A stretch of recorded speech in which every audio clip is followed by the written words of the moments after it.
बिस्मिल्लाहिर्रहमानिर्रहीम। आज जो टॉपिक हम स्टडी करेंगे वो है रेनॉल्ड्स ट्रांसपोर्ट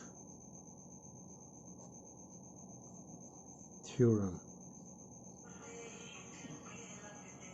बेसिकली ये रेनॉल्ड ट्रांसपोर्ट थ्योरम हमें कंट्रोल सिस्टम से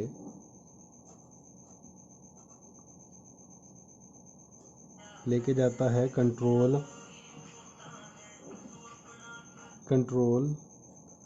वॉल्यूम अप्रोच के अंदर। फॉर एग्ज़ाम्पल, कंट्रोल सिस्टम में जो चेंज है वो with respect to single variable में आती है, और जो कंट्रोल वॉल्यूम अप्रोच है उसमें जो वेरिएबल है उसमें जो चेंज है वो विद रिस्पेक्ट टू टाइम भी आएगी और विद रिस्पेक्ट टू स्पेस भी आएगी। फ़र्ज़ करें लेट्स एक्स इज़ अ कोई वेरिएबल ऑफ आई, तो इसमें टाइम एंड स्पेस, इसमें जस्ट टाइम। तो अगर हमने कंट्रोल सिस्टम अप्रोच से कंट्रोल वॉल्यूम अप्रोच में जाना है तो हमें रेनॉल्ड ट्रांसपोर्ट थ्योरम लगाना पड़ेगा। फॉर एग्ज़ाम्पल, मैं कहता हूँ कि मैं dm/dt के ऊपर रेनॉल्ड ट्रांसपोर्ट थ्योरम लगाना चाहता हूँ, जो कि dm/dt का मतलब है the rate of change of mass in a system. Let's suppose this is our system, this is control volume. अब इसमें ओवरऑल जो चेंज आ रही है वो हमारे पास rate of change of mass है। Rate of change of mass कैसे होगा कि फ़र्ज़ करें इसके अंदर कोई मास इन होता है, किसी रेट के साथ मास इन होता है और यहाँ से किसी रेट के साथ मास आउट होता है।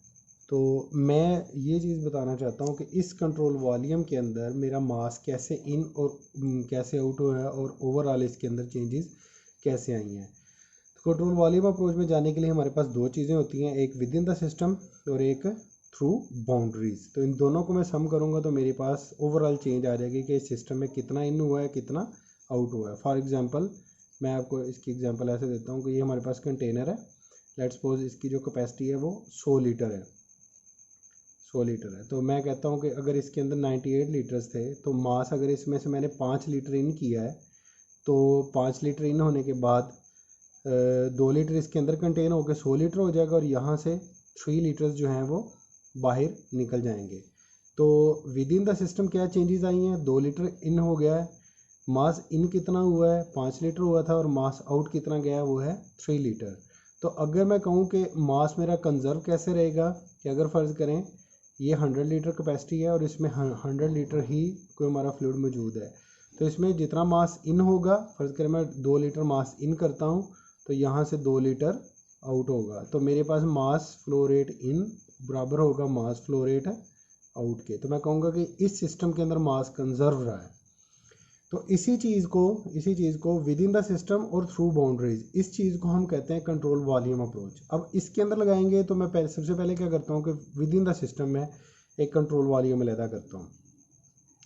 With in the system control volume अलहदा करने का मतलब ये है कि मैंने 3D एक डी वॉल्यूम अलहदा किया, डी मतलब स्मॉल। अब मैंने स्मॉल अलहदा किया, इसके अंदर जो इसका मास है वो है रो डी वी। हमारे पास डेंसिटी क्या होती है, मैस पर यूनिट वॉल्यूम। तो मैस किसके बराबर आ गया, रो वी के।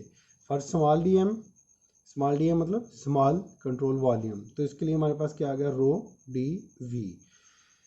तो ये मेरे पास एक कंट्रोल वॉल्यूम आया। अगर मैंने पूरे का पूरा इंटरनल वॉल्यूम कंसिडर करना है तो मैं इसको ट्रिपल इंटीग्रेट कर दूंगा। ट्रिपल मतलब 3 डिमेंशन। कोई भी इंटरनल वॉल्यूम आप लेते हैं, लेट्स सपोज मेरे पास ये एक ग्लास है, ग्लास के अंदर से अगर कोई पार्टिकल पैदा करता हूँ मैं तो वो ऑलवेज मेरे पास 3D में आएगा, तो इसलिए यहाँ पे ट्रिपल इंटीग्रल आया।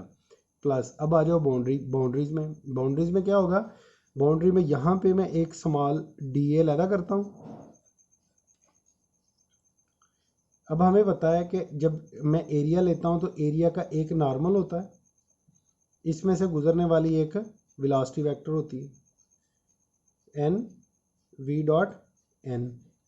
तो इसके साथ जो मैं इस रो को मल्टीप्लाई करूंगा तो ये मेरे पास mass flow rate through this small chunk आ जाएगा। और अब अगर मैंने इसको ओवरऑल बाउंड्री पे लेना है तो बाउंड्री हमारे पास 2D होती है, तो इसलिए यहाँ पे ये दो इंटीग्रल आ गए। तो हमारे पास ओवरऑल रेनॉल्ड ट्रांसपोर्ट थ्योरम क्या बना, dm